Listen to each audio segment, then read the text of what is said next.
పరమ జీవము నాకు తిరిగి లేచెను నాతో. పరమా జీవము నాతో నివా తిరిగి లేచెను నాతో నుండా. పరమా జీవము నాతో నివా తిరిగి లేచెను నాతో నుండా. నిరంతరము నన్ను నడిపించును. యేసుకొని పోవును. నిరంతరము నన్ను నడిపించును. మరలా వచ్చి యేసుకొని పోవును.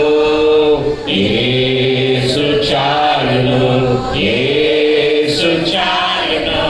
ఏ సమయమైన ఏ స్థితికైనా నా జీవితము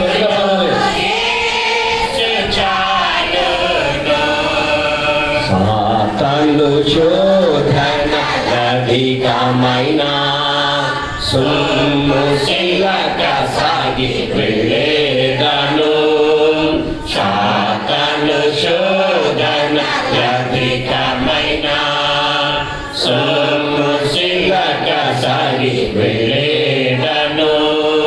లోకము శరీరము లాగినను. వెళ్ళేదను. లోకము శరీరము లాగినను. లోబడక నేను వెళ్ళేదను. యేసు చాలును, యేసు చాలును. ఏ సమయమైన ఏ స్థితికైనా నా జీవితములో పాక్షిక భయాలను కరుణాజేయు. శాంతి జలము చెంత నడిపించును. పాక్షిక భయాలను కరుణాజేయు. శాంతి జలము చెంత నడిపించును. ఆనిశము ప్రాణము తృప్తి పరచు. నన్ను కాపాడును. ఆనిశము ప్రాణము తృప్తి పరచు. మరణలోయలో నన్ను కాపాడును. యేసు చాలును, యేసు చాలును. ఏ సమయమైన ఏ స్థితికైనా నా జీవితములో యేసు చాలును. అరులైలారు నన్ను విరచినను. శరీరము కృషించినను. నరులెల్లరు నన్ను విరచినను. శరీరము కృషించినను. హరించే నన్న ఐశ్వర్యము. విరోధులే నన్ను విరచినను. హరించే నన్న ఐశ్వర్యము. విరోధులే నన్ను విరచినను. యేసు చాలును, యేసు చాలును. ఏ సమయమైన ఏ స్థితికైనా నా జీవితములో యేసు చాలును. 17వ పాట రండి ఉత్సహించి పాడుతుంది. అందరూ కలిసి ఈ పాట అందరికీ వచ్చింది. రాని వారంటూ ఎవ్వరూ లేదు. కనుక అందరూ ఎలుగెత్తి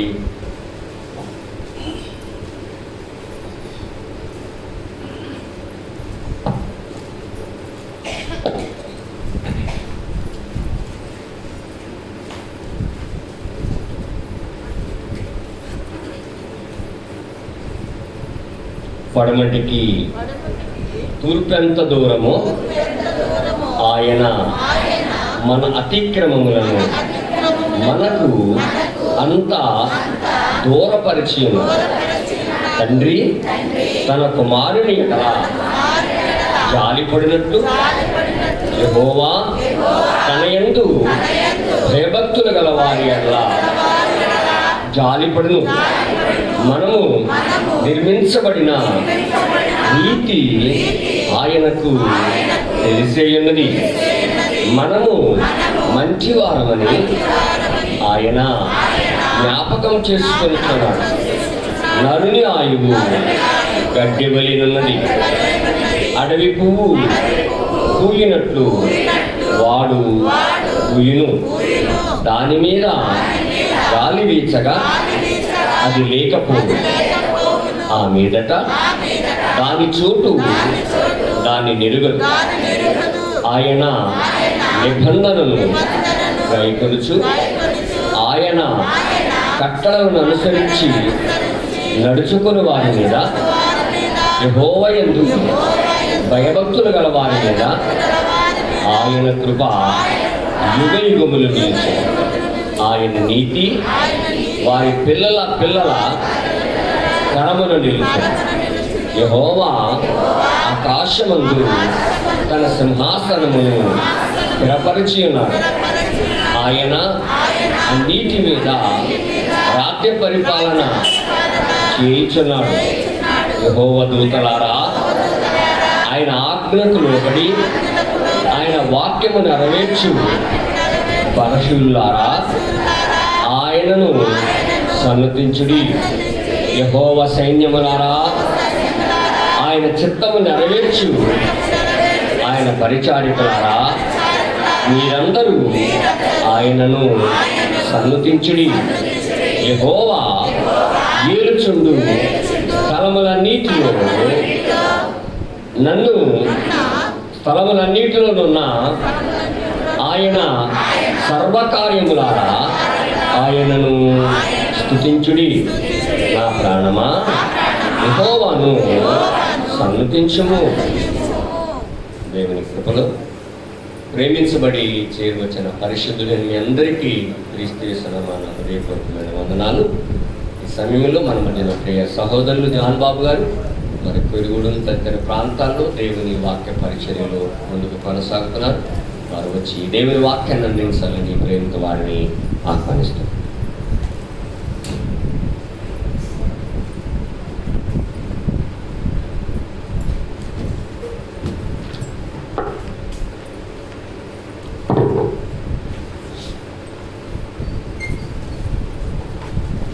మన అందరి రక్షకుడైన యేసుక్రీస్తు ప్రభు యొక్క పరిశుద్ధ నామములో ఈ ఉదయకాలపు శుభములు వందనాలు చేరువచ్చిన మీకు అందరికీ కూడా తెలియజేస్తున్నాను. మన తాత ముత్తాతల కాలంలో పేర్లు ఓ రకంగా విచిత్రంగా ఉండేవి. గోతి అని, పెంట అని ఇలా పెట్టుకునేవారు. ఆడవారైతే ముత్తమ్మని, పెంటమ్మని, గోతమ్మని ఇలా పెట్టేవారు. ఆ తర్వాత వాళ్ళ మనవాళ్ళకి ఆ పేర్లు పెట్టేవారు.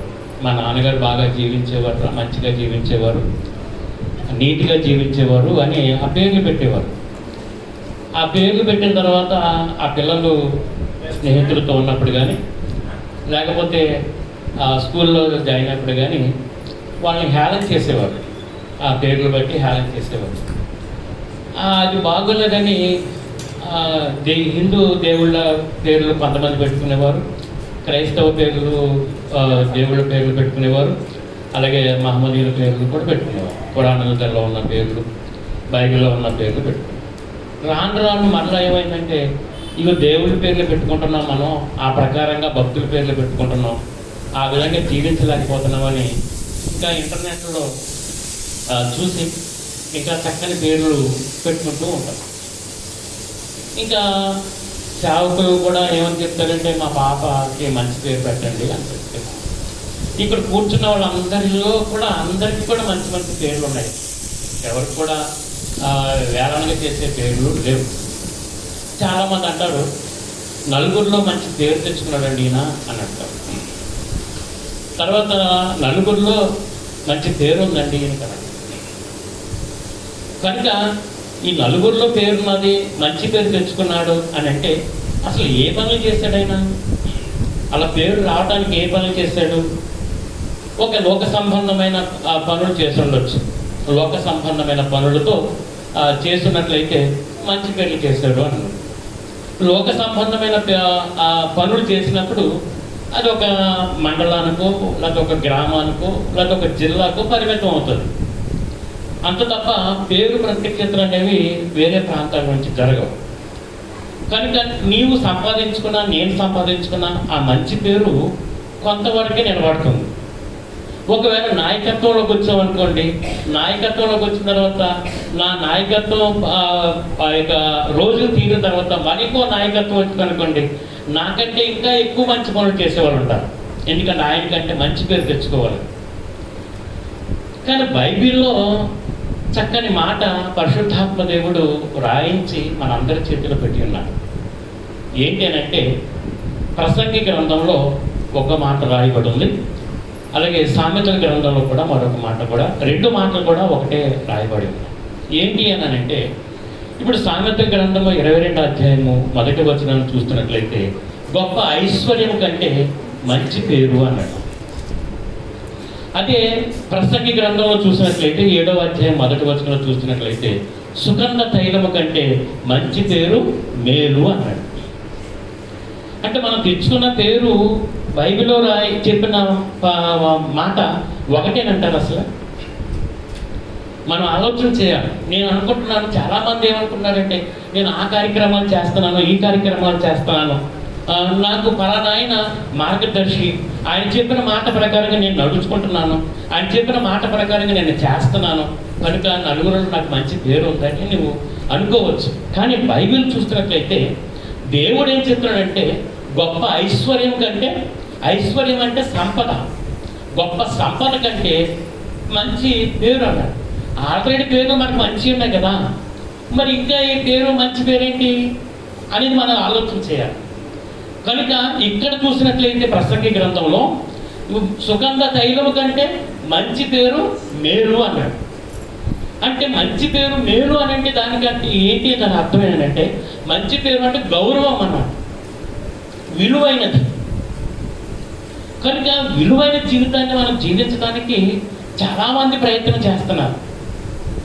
ఇక్కడ ఒక ఆయన ఈ ప్రపంచాన్ని అంతా కూడా జయించాలని అనేక దేశాలను జయించుకుంటూ వచ్చాడు. ఆయన జయించుకుంటూ వచ్చాడు. నేను చరిత్రలో నిలిచిపోవాలనుకున్నాడు, కానీ సాధ్యం కాలేదు. కానీ ఆఖరికి ఆయన అనుకున్నాడు అలెగ్జాండర్, గ్రేట్ ద అలెగ్జాండర్ అని చెప్పాడు. కానీ కొంతమందికి తెలుసు అలెగ్జాండర్ ఎవరు, కొంతమందికి తెలుసు. చదువుకునే పిల్లలకు 4 గోడల మధ్యలోనే అతని గురించి తెలుసు తప్ప బయట ప్రపంచంలో చదువుకోలేని వాళ్ళకి మాత్రం తెలియదు అలెగ్జాండర్ ఎవరు, ఆయన చేసిన పనులు ఏంటో తెలియదు.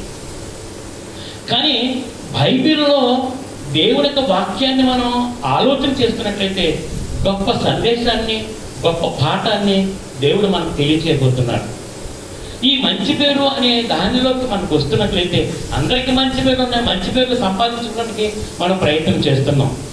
కానీ మరి మంచి వాక్యాన్ని మీకు తెలియచేస్తున్నాను, కానీ అందరికీ తెలిసిన ఆ వాక్య భాగమే, మీరు చాలాసార్లు వినే ఉంటారు. అది ఆ వాక్య సందేశాన్ని ఒకసారి గమనిస్తున్నట్లయితే ఇక్కడ కైసరు దేశంలో ఒక ఆయన ఉన్నాడు. ఆయన శతాధిపతి. ఈ శతాధిపతి ఏంటంటే 100 మంది సైనికుల మీద అధికారైన ఈ శతాధిపతి దేవుని యొక్క విషయంలోకి వచ్చేటప్పటికి ఈ శతాధిపతి ఏం చేసినట్టు దేవుని మాటలు వినాలని ఒక 3 మనుషుల్ని మొబ్బెక్కు పంపించాడు పేతురు దగ్గరికి.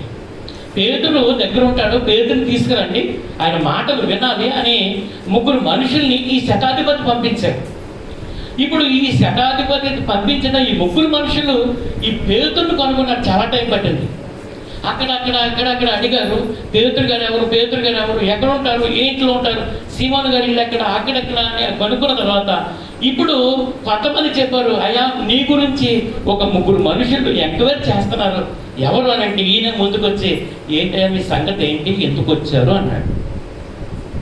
అప్పుడు ఆ ముగ్గురు మనుషులు పేతురు గారితో మాట్లాడుతున్నారండి. అపోస్తల కార్యాలు 10వ అధ్యాయము 22వ వచనాన్ని మనం చూస్తున్నట్లయితే క్రొత్త నిబంధన గ్రంథంలో అపోస్తల కార్యాలు 10వ అధ్యాయము 22వ వచనం. ఇప్పుడు ఈ ముగ్గురు మనుషులు పేతురు గారితో చెప్తున్నారు ఏమనంటే, అందుకు వారు నీతిమంతుడును దేవునికి భయపడేవాడును యూదా జనులందరి వలన మంచి పేరు పొందిన వాడినైనా శతాధిపతియగు కొర్నేలి అనే ఒక మనుషుడు ఉండెను అన్నాడు.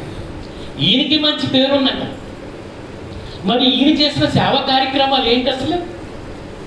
ఈయనకి కూడా మంచి పేరు ఉంది. ఈయన గురించి ఇంకొకటి సాక్ష్యం చెప్తున్నారు, ఆయన చాలా మంచోడండి అని అంటున్నారు. ఇప్పుడు పేతురు గారితో ఈ ముగ్గురు మనుషులు చెప్తున్న మాటలు ఏంటంటే, అతడు యథార్థవంతుడండి, నీతిమంతుడు, యూదులలో అందరిలో కూడా మంచి పేరు కలిగిన వాడు అంటున్నాడు. ఇక్కడ ఈ పేరు రావడానికి గల కారణాలు ఏంటి? మనం చేస్తున్న సేవా కార్యక్రమాలా, లేకపోతే మనం చేస్తున్న దాన ధర్మాలా, లేకపోతే మనం చేస్తున్న ఈ పరిచర్య విషయాల్లోకి వస్తే, ఇప్పుడు ఈ శతాధిపతి మనుషులందరిలో కూడా మంచి పేరు సంపాదించుకున్నాడంటే 10వ అధ్యాయము 1వ వచనంలో అతని గురించి చక్కగా వ్రాయబడి ఉన్నదండి, ఎందువల్ల పేరు వచ్చిందో. ఇక్కడ ఇటలీ పటాలం అనబడిన పటాలములలో శతాధిపతి అయిన కొర్నేలి అని భక్తిపరుడు ఉండేను అన్నాడు. అంటే ఈయన పరిస్థితిని చూస్తున్నట్లయితే ఈ మంచి పేరు రావడానికి గల కారణాలు ఏంటంటే, మొదటిది భక్తిపరుడు. ఈ ముగ్గురు మనుషులు పేతురు గారితో చెప్తున్నారు ఏంటంటే, అతడు దేవునికి భయపడేవాడు. ఆ శతాధిపతి, ఆ ధనవంతుడు, ఆ అధికారి దేవునికి భయపడేవాడట.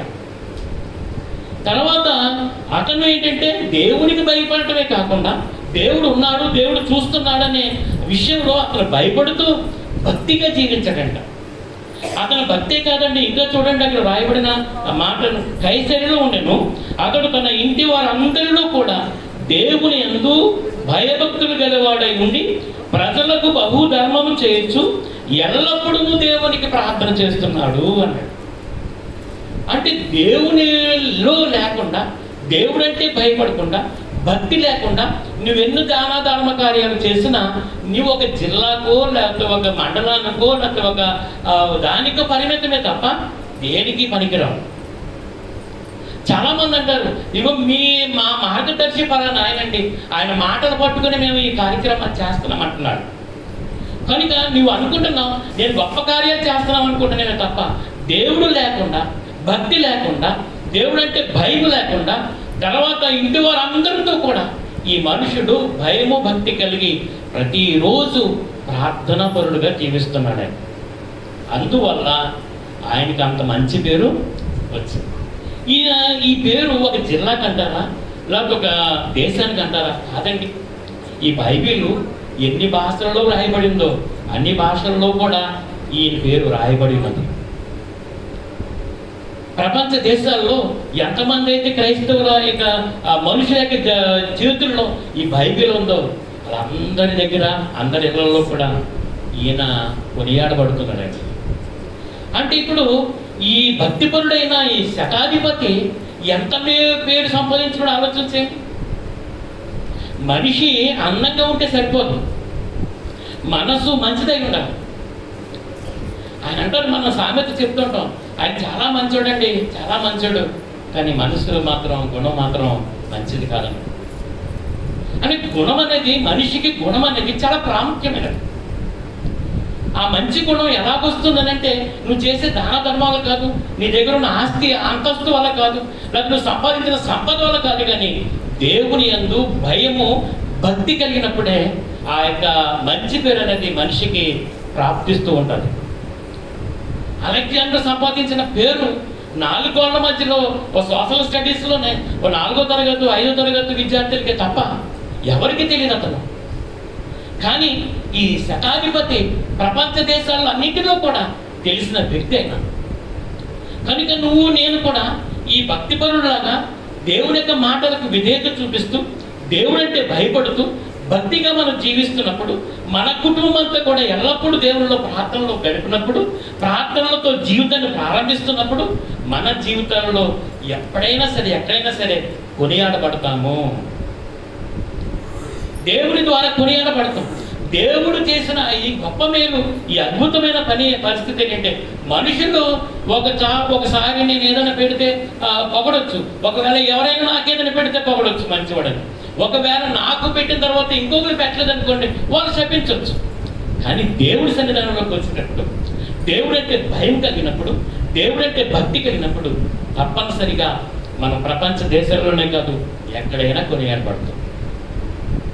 అందమైన కళ్ళు ఉంటే సరిపోదండి, చూసే చూపు మంచిదై ఉండాలి. చూసే చూపు మంచిదై ఉండాలి. కనుక ఎందుకు చూస్తాం? చూసే చూపు ఎలాగొస్తుంది అని అంటే, గుణము మంచిదైనప్పుడు.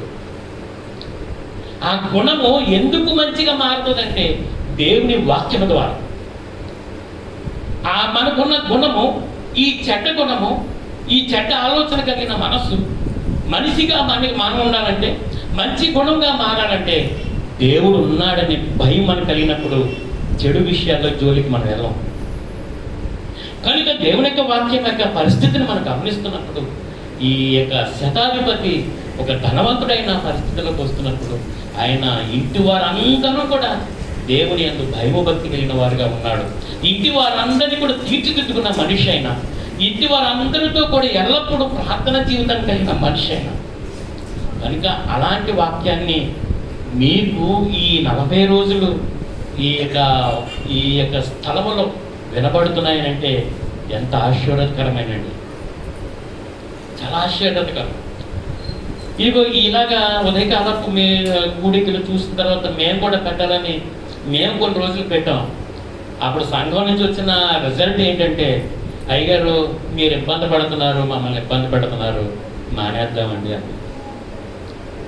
దీనికి ఇలాగ మీకు వాక్యం చెప్పబడుతుందంటే, ఇంత పరిస్థితిని మీకు కల్పిస్తున్నారంటే దీని వెనక ఎంతమంది ప్రయాసపడుతున్నారో. ఎందుకు ఈ ప్రయాసాలంటే, మీరు ఒక మంచి గుణవంతుడిగా ఉండాలని, మీరు దేవునిలో భయభక్తి కలిగి ఉండాలని, మేము దేవుడంటే భయం కలిగి ఉండాలని. కనుక మనం ఏ కార్యక్రమాలు చేసినా దేవుడు లేకుండా, భక్తి లేకుండా చేస్తే మాత్రము నీకు పేరు ప్రత్యక్షతలు అనేవి ఏమీ కూడా రావు. కనుక ప్రియ సోదరి సహోదరులారా, దేవుని యొక్క వాక్యం విన్న మనము దేవుని యొక్క పరిస్థితిని గమనిస్తున్నప్పుడు పరిశుద్ధాత్మ దేవుడు చెప్తున్న మాటను ఈ యొక్క ప్రసంగి గ్రంథంలో, సామెతల గ్రంథంలో గొప్ప ఐశ్వర్యం కంటే మంచి పేరు అన్నాడు.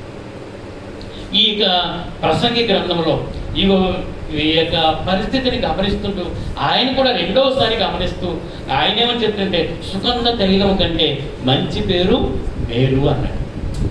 ఇగో యూదులందరిలో కూడా ఈ శతాధిపతి అయిన కొర్నేలి అందరిలో మంచివాడిగా జీవించాడు. అలా జీవించడానికి గల కారణము పెట్టి పోషించడం కాదు, నాకు ఏదో ఇవ్వటం కాదు, కానీ దేవుడిలో ఉన్నాడు, దేవుడే అతన్ని హెచ్చించాడు. దేవుడు తన పరిశుద్ధ వాక్యము మన అందరి వెనుకలో దీవించును గాక. ఆమె వాక్యం విన్న మీకు అందరికీ కూడా హృదయపూర్వకమైన వందనాలు. సమయం ఇచ్చిన సోదరులే ప్రజల గారికి కూడా హృదయపూర్వకమైన వందనాలు తెలియజేస్తాను. ప్రార్థించండి. పట్టువారు కూడా మీ హృదయములను ప్రభు సన్నిధిలో కుమ్మరించండి. ప్రభువు ఎన్నో కృప చూపించి మీకు మంచి భాగ్యం ఇచ్చాడండి. ప్రభువును ప్రేమించి ఆయనకు లోబడినప్పుడే, ఆయన మీద ఆధారపడినప్పుడే సమస్తమును మనము జయించగలం. ఆయనకు విధేయులమైనప్పుడే ఆయనకు ప్రీతికరమైన స్థితిని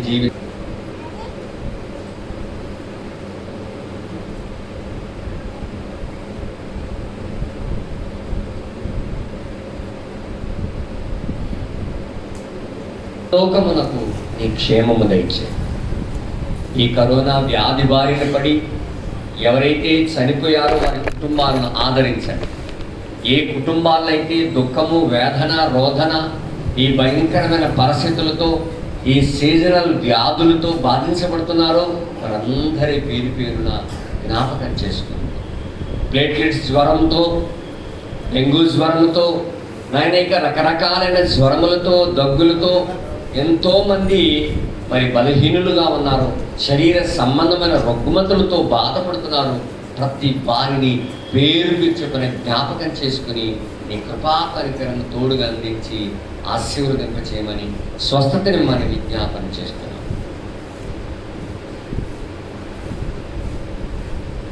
ఈ ఉదయకాల కూడికలు ప్రతి కుటుంబానికి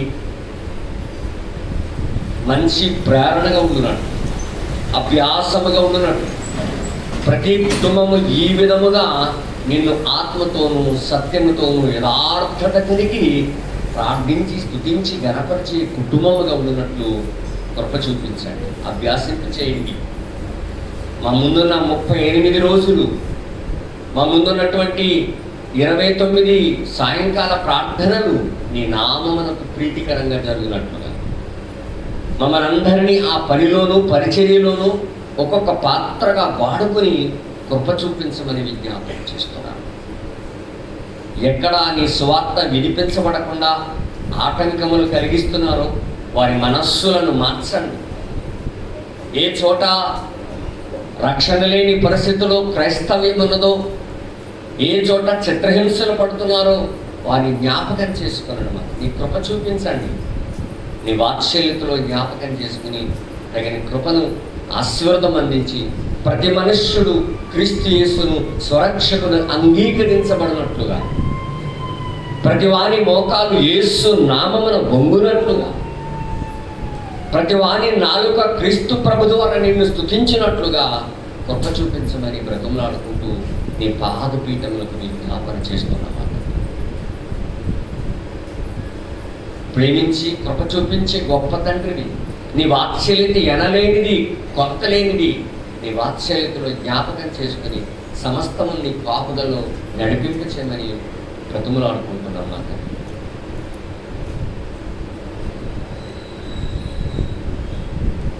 మేమేమైనా తెలిసి కానీ తెలియక కానీ మా గొప్పల కొరకని చెప్పుకుంటే ఏదైనా చేస్తుంటే క్షమించండి మా ప్రభు. ప్రతి విషయములో నీ నామమునికే మహిమ కలుగునట్లు క్రీస్తు ప్రభు ద్వారా, నీ నామమునికే ఘనత కలిగినట్లు క్రీస్తు ప్రభు ద్వారా మా జీవితంలో అలాగున మార్చుకుని నడవగలిగిన కృప చూపించండి.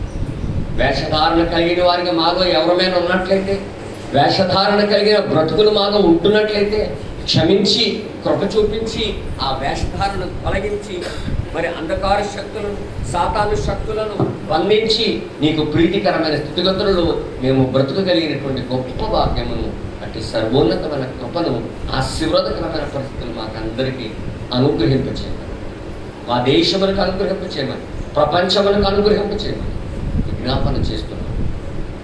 మరోసారి మాకున్నటువంటి పరిస్థితులు, త్వరగానే కొయ్యలుగా ఉన్న సమస్యలు, ఇరుకులు, శోధనలన్నీ నీ పాపలకు మేము అప్పగించుకుంటున్నాం. నీ క్షేమంతో తృప్తిపరచండి. సమతుల్యమైన వాతావరణం ఇవ్వండి. మంచి శుభకరమైన వార్తలతో నీ నామమునకు ప్రీతికరమగు స్థితిలో ప్రతిదినము పురికొల్పబడి ప్రేరేపించబడి ప్రచోదనేటువంటి నీ కృపను మా అందరికీ దయచేయమని నీ పాపలకు మమ్మల్ని అందరినీ మరోసారి అప్పగించుకుంటాం. మా ప్రభువును నీ ప్రియకుమారుడు నలుడైన యేసు క్రీస్తు నామములో అనేక మంది నీ రక్షణ భాగ్యమును విని రక్షించి నీతో బాంధవ్యాన్ని స్థిరపరచుకునే కృపను మాకు దయచేయండి. ఈరోజు సిద్ధపరిచిన ఏర్పాటు చేసిన పానీయములను, ఆ యొక్క ఏర్పాటు చేసిన కుటుంబాన్ని కూడా ఆశీర్వదించండి. నీ కాపుదలకు మమ్మల్ని అందరినీ మరోసారి అప్పగించుకుంటూ రేపటి ఉదయకాలం, ఈరోజు సాయంకాలంలో మమ్మల్ని నడిపింపు చేసి ఘనత పొందుకోమని మా ప్రభువుని నీ ప్రియకుమారుడును నజరుడైన యేసుక్రీస్తు శ్రేష్టమైన నామమును ప్రతిమాదిగా నీ ఎంత వేడుకొంచున్న మా పరమ తండ్రి. తండ్రి అయిన మన దేవుని నుండి, ప్రభువును మన రక్షకుడైనటువంటి యేసుక్రీస్తు నుండి, మన సహకారి కాపరి అయినటువంటి పరిశుద్ధాత్మ నుండి కృపయు, ప్రేమయు, ఆదరణ, ఆప్యాయతలు ఇప్పుడు ఎల్లప్పుడూ నిరంతరం క్రీస్తు ప్రభు రెండవసారి మన కొరకు ప్రత్యక్షమగు వరకు మనకును సర్వలోక నివాసులకును సదా తోడుగాను ఆదరణగా ఉండునుగాక. అందరికీ వందనాలండి. ఒకరినొకరు